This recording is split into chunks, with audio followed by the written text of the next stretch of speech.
Sa middleweight sports bike, isa si CF Moto 450 SR na talagang napakasulit pagdating sa forma, sa specs at sa features, and syempre may mura na presyo na talagang masasabi mong okay na din ito. And syempre CF Moto ang isa din sa may kalidad sa paggawa ng makina. Alam nyo ba na si CF Moto na din is nakikipag-compete na din sa Moto3 World Championship, kaya kilalang kilala na din talaga ang brand na ito. Pero dito nga sa video na to guys is pag-uusapan natin ang tatapat sa 450 SR na talaga namang sulit na sulit din, and may malakas na power output at di din basta-bastang motorcycle brand. Sino ito at anong brand ito? Yan ang sama-sama nating pag-uusapan. Pero bago yan, baka pwede naman na pa-subscribe ng aking YouTube channel. I-click mo na din ng notification bell para maging updated kayo sa mga susunod na i-upload ko. Guys, baka pwede naman na pa-like and follow ng aking Facebook page. Nasa description po ang link. Kaya make sure guys na tapusin nyo ang video na ito para malaman nyo ang information may kinalaman sa motorcycle na ito.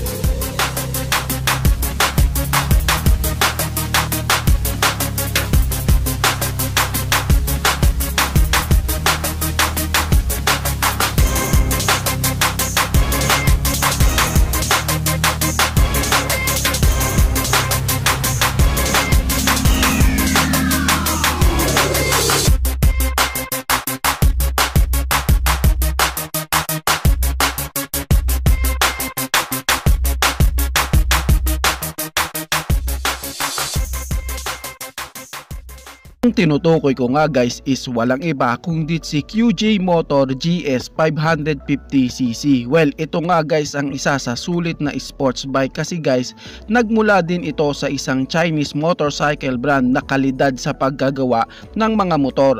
Sa katunayan, isa si QJ Motor na nakikipag-compete din sa Moto3 World Championship, and meron din silang mga collaboration sa mga malalaking brand ng motorcycle katulad nila KTM, MB Agusta na talagang may magagandang production na bike. And alam nyo ba na itong si QJ Motor GS 550cc is nagmula sa collaboration ng MB Agusta and QJ Motor, kaya tignan nyo kung gaano kaganda ang resulta nito.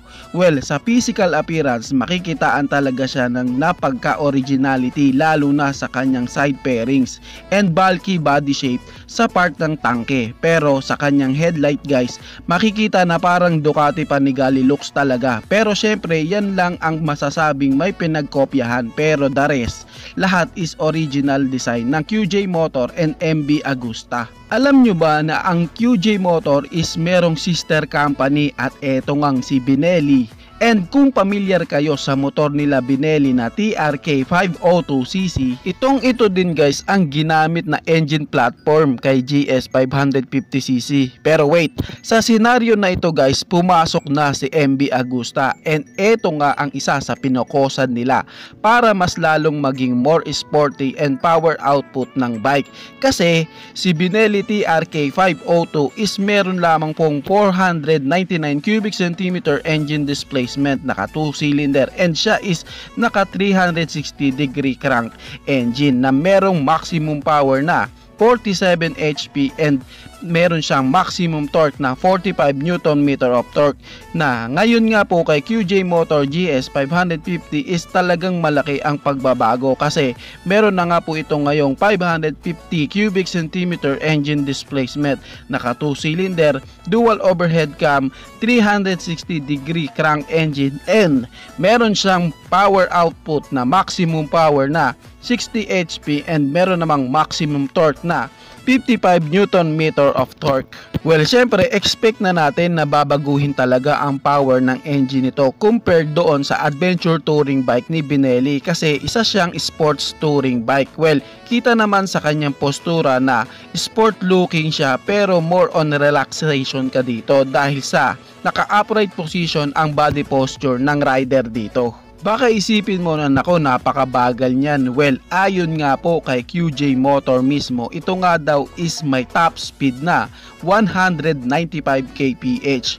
Well, para sa akin sapat na top speed na ito guys, dahil hindi mo din naman laging need na tumakbo ng mabilis. Pero syempre, bumawi naman siya sa kanyang acceleration kasi kaya niya nga pong mahit ang 0 to 100 kph in just 3.6 seconds. Mabilis na acceleration guys, then accurate na power na nagpo-produce ng malakas na torque. Nako, okay na to.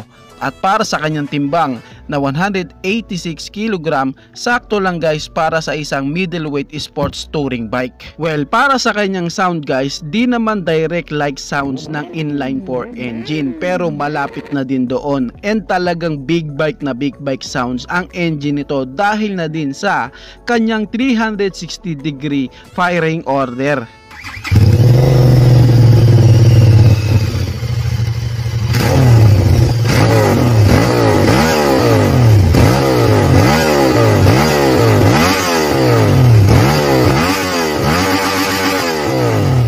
Sulit na suspension guys, meron siyang 41mm KYB inverted fork and adjustable monoshock na merong magandang play, and sulit na braking system na merong dual disc sa harapan and single disc sa likuran, and equipped ng dual channel Bosch ABS.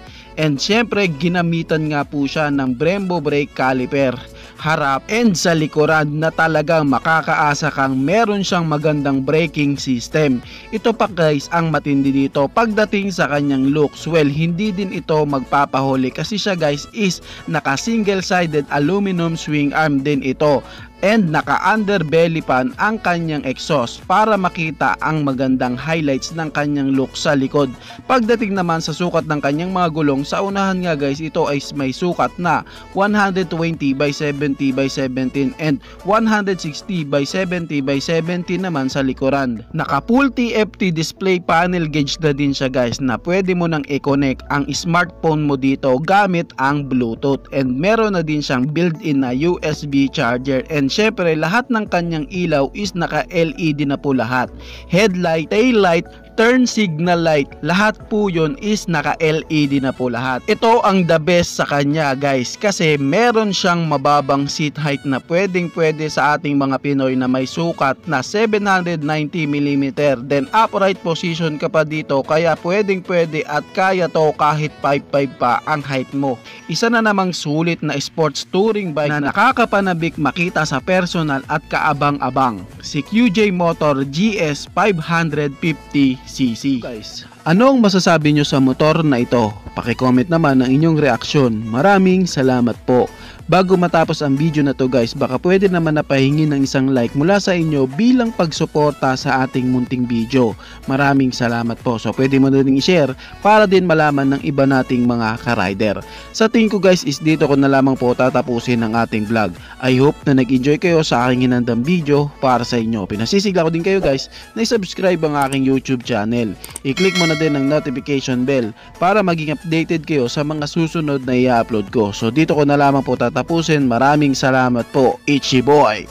Thank you.